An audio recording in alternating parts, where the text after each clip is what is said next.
আপনি কোরআনের আলোকে বলেন, আপনি হাদিসের আলোকে কেন আলোকপাত করেন? কেন আপনি কি হাদিস মানেন না? সহি হাদিস আপনি মানেন না? আগে কোরআন তারপর তো হাদিস নাকি? না না, আগে কোরআন পরে হাদিস সেটা বলে তো আপনি হাদিসকে বাতিল করতে পারেন না। তার মানে আপনি আগে কোরআন আমি পরে তো হাদিস বাদ বলে কি, বলতেছি না। আগে কোরআন পরে হাদিস বলে কি আপনি এই হাদিসটাকে বাতিল করতে পারেন? এটা তো যুক্তিতর্কের বিষয়। আগে আপনি কোরআনের আলোকে না না, ব্যাখ্যা করেন। আগে কেন কোরআনের আলোকে বলতে হবে? আগে যদি আমি হাদিস বলি, যে কোনো হাদিস বলি, তাহলে কি আমাকে পুরা কোরআনটা আগে বলে তারপর সেই হাদিসটা বলতে হবে, নাকি হাদিসটা আমি এমনি বলতে পারি? যদি এই ব্যাখ্যাটা কোরআনের মধ্যে থাকে তাহলে আপনি সেই ব্যাখ্যাটা তাহলে করুন, তারপরে হাদিসে যান, তাই বলছি। না, কোরআনের ভেতরে একই কথাই বলা আছে, ঠিক আছে, কিন্তু আমি তো কোরআন যদি নাও বলি, তাহলে হাদিসটা যে আমি জি। বলেছি, হাদিসটা কি মিথ্যা হয়ে গেল? কোরআনের কোন আয়াত ধরেন আমি বললাম না, তাহলে কি হাদিসটা মিথ্যা হলো? সহি হাদিসটা মিথ্যা হয়ে গেল? না না না না। না, তাহলে আপনি বললেন ভাই, যে আগে আপনার আমার কাছে আমার হাদিস একটা বলতে হবে, রিকোয়েস্ট থাকবে তারপরে ভাই। আপনার এই আগে আমার কোরআন বলতে হবে, তারপরে হাদিসটা আপনি মানবেন, এটা আপনি কিভাবে, কোন প্রেক্ষিতে বললেন, কোন আমি যুক্তির মানবো এই আলোকে কথা বললেন? বলি নাই ভাই, আমি জাস্ট বলতে চাইছি যে আপনি কোরআনের আলোকে ব্যাখ্যা করলে খুব সুবিধা হয়। না, কোরআনের আলোকে কেন ব্যাখ্যা করতে হবে? হাদিসের আলোকেও ব্যাখ্যা করা যাবে। আপনাকে কে বলেছে শুধুমাত্র জি। কোরআনের আলোকে ব্যাখ্যা করতে হবে? কে বলেছে, কোন ইসলামিক আলেম বলেছে যে শুধুমাত্র কোরআনের আলোকে কোরআনটা ব্যাখ্যা করতে যেহেতু হবে? মূল বিষয়। না, মূল বিষয় অবশ্যই, হ্যাঁ, কিন্তু আমি একটু আপনাদের সাথে রিকোয়েস্ট কিন্তু করবো ভাই, অনেকদিন হাদিসের থেকে আপনার আলোকে ব্যাখ্যা আলোচনা করা শুনি। যাবে না, হাদিসের আলোকে ব্যাখ্যা করা যাবে না, এটা আপনাকে কে বলেছে? কোন ইসলামিক হ্যাঁ, আলেম, কোন অবশ্যই যাবে। ইসলামিক স্কলার বলেছে যে হাদিসের আলোকে ব্যাখ্যা করা যাবে না, শুধুমাত্র কোরআনের আলোকে ব্যাখ্যা করতে হবে? কোন আমার ইসলামিক স্কলার বলেছে? অ্যাকচুয়ালি আমার এই বিষয়ে অনেক নলেজ কম। আমি আপনাদের আলোচনা শুনি, সেখান থেকে অনেক কিছু আচ্ছা, বুঝি বা ঠিক আছে, চেষ্টা করি আপনাকে আর আমি কি, জানার চেষ্টা করি। আচ্ছা, আপনাকে আমি পরিষ্কারভাবে বলছি যে হাদিসকেও আপনার মানতে হবে। আপনি যদি একজন সহি মুমিন হয়ে থাকেন, ইসলামের পক্ষে হয়ে থাকেন, হাদিসকেও আপনার মানতে হবে। কোরআনের সাথে সাথে হাদিসকেও জি মানতে জি। হবে। এবং হাদিসে যদি বলা থাকে মুমিন হচ্ছে সেই ব্যক্তি যে হচ্ছে নাকে রশি বাঁধা উটের মতো, তাকে যেখানে বেঁধে রাখা হবে সে সেখানেই থাকবে এবং যেদিকে টানা হবে সেদিকে যাবে, এর মানে বোঝানো হয়েছে যে আপনি নিজে চিন্তা ভাবনা করে যুক্তি প্রমাণ দিয়ে কোনো কিছু চিন্তা করবেন না। আপনাকে কোরআনে এবং হাদিসে যা বলা হয়েছে আপনি সেইটা ফলো করবেন। উটের মতো, আপনি একটা নিম্নমানের পশুর মতো, যাদের জ্ঞান বুদ্ধি নাই, যাদের নাকে দড়ি বেঁধে টেনে টেনে নিয়ে যাওয়া হয়, তাদেরকে যেখানেই টানা হয় সেখানেই যায়। এই পশুটা যেরকম, একজন মুমিন ব্যক্তিরও হতে হবে সেই রকম। আপনি নিজের জ্ঞান বুদ্ধি বিচার বিবেচনা খাটিয়ে আপনি কোরআনের কোন আয়াত মানবেন, কোনটা মানবেন না, বা হাদিসের কোনটা মানবেন, কোনটা মানবেন না, এই রকম হলে আপনি কখনো মুমিন হতে পারবেন না। আপনার মুমিন হতে হলে যা বলা আছে কোরআনে হাদিসে, যেভাবে বলা আছে কোরআনে হাদিসে, ঠিক সেইভাবেই আপনার নাকে রশি বাঁধা উটের মতো পালন করতে হবে। এছাড়া কোনো উপায় নেই, এছাড়া আপনি মুমিন হতে পারবেন না। এটা হচ্ছে মুমিনের সংজ্ঞা। এই সংজ্ঞা দিয়েছে খোদ হযরত মুহাম্মদ, খোদ হযরত মুহাম্মদের সহিহ হাদিস। এখন আপনি যদি খোদ হযরত মুহাম্মদের সহিহ হাদিস আপনি অস্বীকার করেন, তাহলে তো ভাই আমার কিছু বলার নাই, সেটা আপনি করতে পারেন। এখন আপনি বলেন, আপনি কি ভাই, মুমিন আমার নাকি মুমিন না? কথা বলি, আপনার কাছে একটা রিকোয়েস্ট ভাই, আপনি বলবেন, অবশ্যই বলবেন, আমার একটু কাইন্ডলি বলার সুযোগ দিন। বিষয়টা হচ্ছে কি, যে বিষয়ে নলেজ মনে করেন আমার যথেষ্ট কম। তবে একটা কথা আপনার কাছে শুধু রিকোয়েস্ট করব অ্যাজ এ সিনিয়র ভাই হিসাবে, সেটা হচ্ছে আপনি কাইন্ডলি একটু আপনি বড় বড় যারা আছে, যেমন জাকির নায়েক বা অন্যান্য আমাদের এখন বর্তমানে খুব ফেমাস একজন ব্যক্তি যার কথা সবাই শুনতেছে, মিজানুর রহমান আজহারি বা অন্যান্য, এদের সাথে একটু কাইন্ডলি ডিবেট করেন না কেন? বা কাইন্ডলি একটু ডিবেট করলে আমরাও তো কিছু জানতে পারি এই বিষয়ে, নাকি? আমরা যে আপনাকে মানে ইয়ে করার জন্য, হেয় করার জন্য তা না, আমরা তো এই বিষয় নিয়ে যত ডিবেট হবে তত বেশি আমরা জানতে পারবো। তো আমি চাইবো যে আপনি কাইন্ডলি এদের সাথে বা এরকম যারা আছে, এরকম ব্যক্তিবর্গদের সাথে, আমাদের মতো সাধারণ যারা অ্যাড দিচ্ছে বা এরকম ছোটখাটো মুমিন বলা যায় না, আমরা তো মুমিনই না, কথা বুঝছেন? কারণ আমাদের সে গুণটুকু নাই।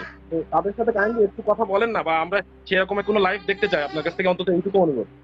আচ্ছা ভাই, আমার লাইভের দরজা সকলের জন্য খোলা। সেটা জাকির নায়কের জন্য জি জি। যেমন খোলা, আপনার জন্য খোলা, মাঝারির জন্য খোলা, জাহাঙ্গীর সাহেবের জন্য খোলা, এটা হচ্ছে আব্দুর রাজ্জাক বিন ইউসুফের জন্য খোলা। প্রত্যেকের জন্য আমার লাইভের দরজা খোলা। এবং আমি জি জি জি। প্রচন্ড রকমের গালিগালাজ না করলে আমি কাউকে ব্লকও করি না। শুধুমাত্র প্রচন্ড গালিগালাজ করলে, কন্টিনিউয়াসলি অনেকদিন গালিগালাজ করলে আমি শুধুমাত্র ব্লক করি, এছাড়া ব্লক করি না। ঠিক আছে? তো এখন আমি যে দরজা খুলে রেখেছি, তাহলে আপনারা যারা আপনাদের আলেম আছে ওনাদের সাথে কথা বলেন, কিভাবে কবে আসবেন, কি আসবেন, কাকে নিয়ে আসবেন, সেগুলো আপনারা ডিসাইড করেন। আমি তো এটা ডিসাইড করব না। আমার দরজা আমি খুলে জি জি রেখেছি ভাই। আপনাদের জন্য, আপনাদের সকলের জন্য দরজাটা খুলে রেখেছি। এখন আপনারা দল বেঁধে আসেন, 5 জন মিলে আসেন, আলাপ আলোচনা করেন যে কে কে যাবেন, তারা মিলে মিশে রেফারেন্স গুলো একত্র করেন, কোন আলেম আসবেন, কোন আলেম ভালো কথা বলতে পারেন, কোন আলেম ভালো যুক্তি পেশ করতে পারেন, কোন আলেম ভালো রেফারেন্স পেশ করতে পারেন, সবাইকে একত্র করে দরকার হলে আপনারা একটা টিম গঠন করেন। 5 জন মিলে, 5 জন আলেম মিলে একটা টিম গঠন করে তারপরে আসেন। আমার তো আলোচনা করতে কোনো সমস্যা নেই। হ্যাঁ, আমি তো দরজা খুলে রেখেছি। যদি প্রয়োজন হয় এরকম যে আপনারা 5 জন আসবেন, তাহলে আমি সেই ব্যবস্থাও করব যে কিভাবে 5 জন মানুষকে লাইভে যুক্ত করা যায় সেটা আমরা চেষ্টা করে দেখবো, সেটাও করা যায় কিনা। ঠিক আছে, এইভাবে আমরা করতে পারি। কিন্তু আমি দরজা খুলে রেখেছি। এখন যদি আপনি বলেন যে আপনি যুক্ত করেন না কেন ওনাদেরকে, আমি তো ভাই দরজা খুলেই রেখেছি। তাহলে আপনারা আসেন না কেন? আপনারা আসেন, জাকির নায়ককে বলেন তাহলে আসতে, তাহলে অথবা অন্য কাউকে বলেন আসতে। আমি তো কাউকে আপনার বলবো না। লাইভের মাধ্যমে যদি তারা দেখে থাকেন, অবশ্যই এই কথাগুলো তারা শুনছে নিশ্চয়, এবং অবশ্যই তারা আমাদের এই বিষয়টাও বুঝবে বা আপনার কথাগুলোও শুনছে। সো আমি মনে করি যে এটা তো দেখতেছে সমস্ত জায়গায়, যেহেতু ভাইরাল হয় সেহেতু এটা অবশ্যই তারা জানবে, এবং ইনশাল্লাহ তারা অ্যাড হবে, এবং এই বিষয়ে অবশ্যই আপনার সাথে অবশ্যই ডিবেটে যাবে, বা আপনাকে বোঝানোর চেষ্টা করবে, বা আপনি তাদেরকে বোঝানোর চেষ্টা করবেন আপনার আলোকে। তো আমরা হুম। সেই অপেক্ষায় থাকলাম ভাই। অনেক হ্যাঁ, ধন্যবাদ অবশ্যই আমরা যে এটাই চাই। আপনার সাথে আমরা কথা এটাই বলতে। চাই ভাই, আমরা এটাই চাই যে একটা সুস্থ আলোচনা হোক। এবং আমাকে আমাকে যদি জি। আপনারা যদি মানে সঠিক রেফারেন্স দেখে ভুল প্রমাণ করে দিতে পারেন, আমি আরো খুশি হব যে আমি একটা নতুন জিনিস শিখতে পারলাম, আপনারা আমাকে ভুল প্রমাণ করে দিতে পারলেন, এটা আমি অ্যাপ্রিসিয়েট করব। হ্যাঁ, যেমন ধরেন জাহাঙ্গীর সাহেব, উনি একজন সম্ভবত ওনার নাম জাহাঙ্গীর, উনি একজন তাফসির কারক, উনি একজন একটা তাফসির লিখেছেন, উনি জি। সম্ভবত মদিনা বিশ্ববিদ্যালয় থেকে পিএইচডি করেছেন। উনি আমার একটা প্রশ্নের উত্তর দিয়েছেন যে মারিয়া আল কিপ্তিয়া নাকি হযরত মুহাম্মদের স্ত্রী ছিল। এটা উনি বলেছেন, ইউটিউবে ভিডিও আছে। আমার প্রশ্নের উত্তর দিতে গিয়ে উনি বলেছেন যে আসিফ মহিউদ্দিনকে উত্তর দিয়েছেন উনি। আমি আপনাকে ভিডিওটা বের করে দেখাতে পারি। উনি বলছেন যে মারিয়া কিপ্তিয়া নাকি স্ত্রী ছিল মুহাম্মদের। আমি ওনাকে চ্যালেঞ্জ করেছি, এখনো আবার চ্যালেঞ্জ করছি যে মারিয়া কিপ্তিয়া যে মুহাম্মদের স্ত্রী ছিল না, দাসী ছিল, সেইটার সমস্ত রেফারেন্স আমি দেখাবো। উনি একদিন আসুক আমার সাথে লাইভে, এবং উনি মানে মানে আলোচনাটাতে এটাও বলেছিলেন যে খাদিজার পরে যতগুলা বিয়ে করেছে হযরত মুহাম্মদ সবাই নাকি তালাক প্রাপ্ত বা বিধবা ছিল। এটাও একটা মিথ্যা কথা, কারণ হযরত আয়েশাকে বিয়ে হ্যাঁ, আমি করেছিল, এটা তিনি শুনেছি, ছিলেন আমি এটা কুমারী। শুনেছি। হ্যাঁ, এই যে দুইটা কথা যে উনি বলেছেন, দুইটা কথা ভুল কথা বলেছেন, আমি এই দুইটা কথা প্রুফ করতে পারবো। পৃথিবীর মানে ওনাকে আমি চ্যালেঞ্জ করছি না, ওনাকে জাস্ট আলোচনা করতে ডাকছি আমি। আমাকে এসে বুঝিয়ে দেন উনি যে কিভাবে উনি এই কথাগুলো বলেছেন বা এই কথাগুলো দাবি করেছেন। আমাকে রেফারেন্স সহকারে বুঝিয়ে দেন, আমি আমার রেফারেন্স দেখাবো, উনি ওনার রেফারেন্স দেখাক। তারপরে জনগণ সিদ্ধান্ত নেবে যে কার কথা সঠিক। ঠিক আছে, জাহাঙ্গীর সাহেবকে আমি এখনো আবার আহ্বান জানাচ্ছি, আপনার আপনার সূত্র ধরে আবারও আহ্বান জানাচ্ছি, উনি যে কোনো দিন আমার সাথে যদি কথা বলতে চান, আমার দরজা খোলা। এই যে এই দুইটা পয়েন্ট নিয়ে আমি মানে শুরুতে কথা বলতে চাই। পরে যদি উনি অন্য কোনো পয়েন্টে কথা বলতে চান সেটা আমি বলতে পারবো। তবে যদি মানে রেফারেন্স ভিত্তিক আলোচনা হয়, তাহলে আমাকে একটু আগে যদি জানিয়ে দেওয়া হয় যে কোন বিষয়টা নিয়ে আলোচনা করবেন, তাহলে আমি সেইটার প্রস্তুতিটা নিয়ে রাখতে পারবো, আমি রেফারেন্স গুলা একত্র করে রাখতে পারবো। কিন্তু হুট করে আমাকে বললে অনেক সময় আমি খুঁজে বের করতে পারবো না রেফারেন্স গুলা, কারণ আমার কাছে রেফারেন্স সবই আছে, কিন্তু আমার হয়তো মানে খুঁজে খুঁজে বের করতে হবে কোথায় না কোথায় আছে। ঠিক আছে, ঠিক আছে ভাই, আপনাকে অনেক ধন্যবাদ। আপনি আপনার আচ্ছা, মূল্যবান মতামতের জন্য আপনারও আপনাকে ভালো থাকবেন, সুস্থ থাকবেন, আর জাস্ট আপনার ভালো কামনা করি, এবং আপনি ইনশাল্লাহ বোধগম্য হবেন এক সময় আশা করি, এবং আমরাও আপনার মাধ্যমে অনেক কিছু জানতে পারবো। এই দোয়া রইল। আল্লাহ হাফেজ। আচ্ছা, ঠিক আছে, ভালো থাকবেন, শুভকামনা, bye bye.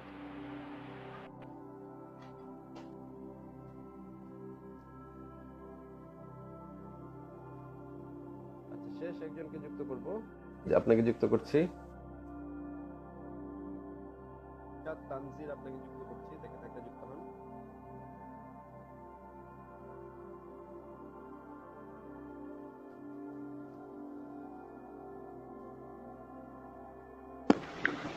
Hello hello, hello, আসসালামু আলাইকুম। আপনার উপরে শান্তি বর্ষিত হোক। ভাই হ্যালো। বলেন। জি, আমার একটা কোশ্চেন ছিল আর কি। হ্যাঁ ভাই বলেন। সরাসরি কোশ্চেনেই চলে যাই নাকি? হ্যাঁ, আচ্ছা, ঠিক এটা আছে, যে বলেন। বলা হ্যাঁ, এটা যে বলা হচ্ছে যে ওই সাল্লামের জন্মস্থান জর্ডানের পেট্রায়, এটা কি সত্যি? আপনার মতামত কি? আমার মনে হয় না এটা মানে ভ্যালিড, কারণ ওই যে যেই গবেষক, যে নৃতাত্ত্বিক গবেষক এটা গবেষণা করেছেন, ওনার কথা নিয়ে নৃতাত্ত্বিকদের মধ্যেই নানা মতবিরোধ আছে। আমার কাছে সেটা মানে ভ্যালিড বলে মনে হয় নাই।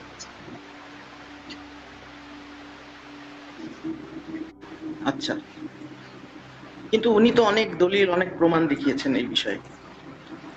এরকম দলিল প্রমাণ দেখানো সম্ভব, এরকম দলিল প্রমাণ দেখানো খুব একটা কঠিন কিছু না।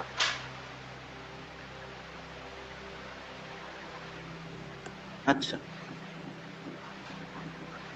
আচ্ছা, তার মানে আপনি বলতে চাচ্ছেন যে এটা ভুল, মানে আপনার মতামত অনুযায়ী ভুল এটা বলতে ভুল। যাচ্ছি না, তবে আমি মানে 100% কনভিন্সড হই নাই। এবং অন্যান্য নৃতাত্ত্বিকগণও মানে 100% অন্যান্য যারা মানে গবেষক আছে এই বিষয়ে, তারাও 100% কনভিন্সড হন নাই ওনার গবেষণায়।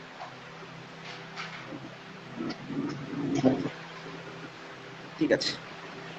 আর আরেকটা জিনিস বলতে চাচ্ছিলাম, আপনি তো মনে করেন যে সবাইকে আর কি একটা মানে মুক্ত ধারণা দিতে চাচ্ছেন, তাই না?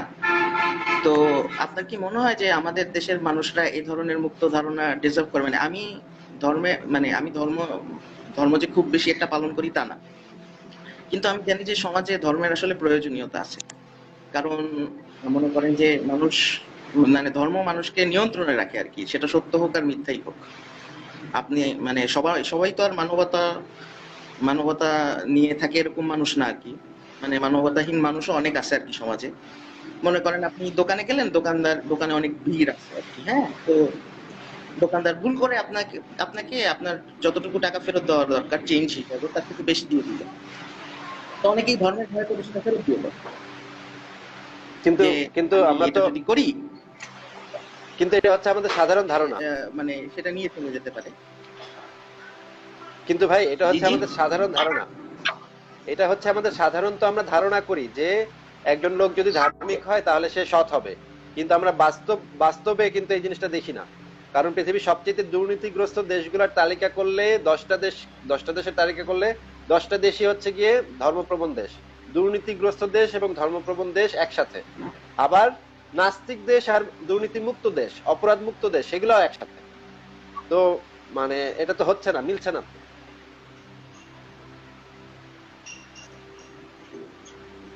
হ্যাঁ মানে মানে আমি তো জাস্ট ওটা একটা এক্সাম্পল দিলাম আর কি। মানে সমাজে অসৎ কাজ করা যায় আর কি, যেটা মনে করেন যে প্রশাসনও ধরতে পারবে না, কেউই ধরতে পারবে না, এরকম অনেক কাজই আছে। কিন্তু মানুষ আসলে ধর্মের দ্বারা নিয়ন্ত্রিত হয় আর কি এই কাজগুলোর ক্ষেত্রে আর না, কি। আমার কাছে কাউকে আমার চিট মনে করা, হয় না, কাউকে ঠকানো। আমার মনে হয় না তো মানুষ ধর্মের দ্বারা নিয়ন্ত্রিত হয়। আমার মনে হয় মানুষ অশিক্ষার দ্বারা নিয়ন্ত্রিত হয়। মানুষ যে ঠিক অন্যায় আছে, অপরাধ করে সেটার প্রধান কারণ হচ্ছে অশিক্ষা, সমাজ কুশিক্ষা, সভ্য জ্ঞানের জাতি, অভাব। হ্যাঁ অনেক সভ্য জাতি।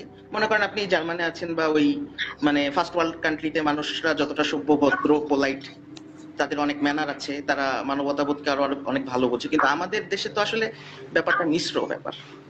মানে অনেক মানুষেরই অনেক মানবতাবোধ আছে, আবার অনেক মানুষও আছে মানবতাবিহীন। এবং আপনি দেখেন না, আপনি যাদের সাথে কথা বলেন তাদেরকে সবাইকে কি ঠিকভাবে বোঝাতে পারেন আপনার কথাগুলো কি ঠিকভাবে সবাই শোনে? দেখা যায় যে দুই পক্ষ থেকেই অনেক কথা হয়েই যাচ্ছে। মানে একজন কথা বলতে গেলে যে আরেকজনকে ফ্লোর দিতে হয় এই জ্ঞানটুকুও নাই। তা আপনি কি মনে করেন যে বাঙালিরা সবাই ডিজার্ভ করে এই ব্যাপারটা যে ধর্ম আসলে নাই? তা তাহলে আমি তার ধর্ম আমি যদি মনে না করি, থাকে তাহলে তারা যে অনিয়ন্ত্রিত আমি মনে করি সবার জি জ্ঞানের বিকাশ, আমি মনে করি জ্ঞানের বিকাশ ঘটাতে হবে। প্রত্যেক মানুষের অধিকার থাকতে হবে জ্ঞান অর্জনের, যুক্তি বোঝার এবং মানে শিক্ষা গ্রহণের, সভ্য আচার আচরণের দরজাটা সবার জন্য খোলা রাখতে হবে। এটা আমি মনে করি। মানে জ্ঞানী মানুষদের জন্য এক আচ্ছা সিস্টেম আর নির্বুদ্ধদের জন্য আরেক সিস্টেম, এই জিনিসে আমি ভাই আস্থা রাখি না। মানে অজ্ঞান মূর্খদের জন্য আরেক সিস্টেম, তাহলে তারা কি করবে? তারা হচ্ছে গিয়ে পৃথিবীটা ধ্বংস করে ফেলবে। হুম। যদি আপনি এরকম দুইটা ভাগ করেন যে আহ, অশিক্ষিত মূর্খদের জন্য ধর্ম ভালো আর জ্ঞানীদের জন্য, জ্ঞানী পণ্ডিতদের জন্য ধর্মের দরকার নেই, এই দুটো যদি ভাগ করেন, তাহলে একটা সময় আপনি দেখতে পাবেন যে কন্ট্রোলটা সবসময় থাকবে ওই মূর্খদের হাতেই, কারণ তারা সংখ্যায় বেশি বেশি থাকবে এবং তারা তখন জ্ঞানীদেরকে হত্যা করা শুরু করবে। ঠিক আছে? তো এইরকম সিস্টেমের ভিতরে আমরা কেন থাকবো? এইরকম না, সিস্টেমের আমি আসলে ভিতরে ভাগ থাকাটা করতে একটা চাইনি। বিপজ্জনক কেন সিস্টেম। জানি মনে হয় যে আমাদের সব মানুষ, বলবো আমি? হ্যাঁ, বলেন। না আমি আসলে ভাগ করার ব্যাপারটা বলিনি, আমি বলতে চাচ্ছি যে আমাদের দেশের মানুষ আসলে ওই পরিমাণ মানে ওই পর্যায়টায় যে পৌঁছায় নাই আমার মনে হয় আর কি। কিছু মানুষ আছে, ঠিক কিন্তু আছে, তারা পারবে, তাদের দ্বারা সম্ভব। কিন্তু অনেক মানুষ আছে যারা ওই পর্যায়টায় যায় নাই, যে তাদেরকে যদি কোনো কিছু নিয়ন্ত্রণ না করে, শক্তিশালী কোনো কিছু নিয়ন্ত্রণ না করে, তাহলে তারা নিয়ন্ত্রণের বাইরে চলে যাবে আর কি। কিন্তু তারা যে সেই পর্যায়ে যায় নাই, সেই পর্যায়ে যাওয়ার জন্য কি করা উচিত বলে আপনার মনে হয়? যেমন ধরেন মানে যখন বেগম রোকেয়া যখন প্রথম নারী শিক্ষার কথা বলেছেন, তখন কিন্তু অনেকেই বলেছিল যে, এমনকি ইনফ্যাক্ট রবীন্দ্রনাথের মতো মানুষ বলেছিল যে নারীদের এখনই শিক্ষা দীক্ষার প্রয়োজন নাই, এখনই এত শিক্ষা দীক্ষার দরকার নাই। হ্যাঁ, সেই পরিস্থিতি সেই সময় এখনো আসে নাই, আরো ভবিষ্যতে এইরকম সময় আসবে। মানে তখনকার সময়ে যে হিন্দুদের মধ্যে সবচেয়ে মানে বড় বড় বুদ্ধিজীবী, তারা পর্যন্ত নারী শিক্ষার বিরুদ্ধে কথা বলে গেছেন। সেই সময় বেগম রোকেয়ার মোটামুটি একক প্রচেষ্টায় মেয়েদের জন্য স্কুল তৈরি করা হয়েছে। হ্যাঁ, তখনও কিন্তু এই ধরনের দাবি উঠেছিল যে এখনো মেয়েদের জন্য আসলে শিক্ষা দীক্ষার প্রয়োজন নাই, মেয়েরা শিক্ষা দীক্ষা না পেলেই বরঞ্চ সমাজের জন্য সেটা ভালো, সমাজে স্ট্যাবিলিটি থাকে, সমাজে স্বস্তি থাকে, মেয়েরা ঘরে থাকলে সংসারটা ভালো থাকে, বাচ্চা কাচ্চাগুলো ভালো বড় হয়, রান্নাটা ভালো হয়, রান্নাতে লবণের পরিমাণটা ঠিক হয়। হ্যাঁ, কিন্তু মেয়েরা যখনই চাকরি বাকরি করবে, মেয়েরা যখন পড়ালেখা করবে, তখন রান্নাতে তারা মনোযোগ দিবে না, বাচ্চা পালনে তারা মনোযোগ দিবে না, নানা ধরনের সমস্যা দেখা দিবে, বাসার কাজ তারা ঠিক মতো করবে না। হ্যাঁ, এইগুলা কথাগুলো হয়তো কিছু কিছু ক্ষেত্রে ঠিক, কিন্তু তাই বলে কি আমরা মানে নারীদের শিক্ষাহীন রাখতে পারি, বা নারীদেরকে মানে জ্ঞান বিজ্ঞান থেকে দূরে রাখতে পারি, বাইরে রাখতে পারি? এটা কি কোনো লজিক হতে পারে? না না, ঠিক আছে। মানে আমি কিন্তু জ্ঞানের বিপক্ষে না। আমিও চাই যে মানে সবাই জ্ঞানী হোক, সবাই সবকিছু জানুক, সবারই প্রশ্ন করার অ্যাবিলিটি হোক, কোনো কিছু দেখলে সহজে তো না, মানে এক কথায় বিশ্বাস যাতে না করে, যাতে সবকিছু পরীক্ষা নিরীক্ষা করেই বিশ্বাস করে, মানুষ জিজ্ঞাসাবাদ করেই বিশ্বাস করে, এগুলো সব ঠিক আছে। মানে বর্তমান সমসাময়িক সময়ে ধর্মটা আমাদের সমাজে থাকা প্রয়োজন, জাস্ট এটাই আমার মনে হয় বলে আমি আপনাকে বললাম আর কি। ধর্মটা যদি চলে যায় তাহলে অনেক কিছুই নিয়ন্ত্রণের বাইরে চলে যেতে পারে। আমি কনফার্ম না চলে যাবে কিনা, কিন্তু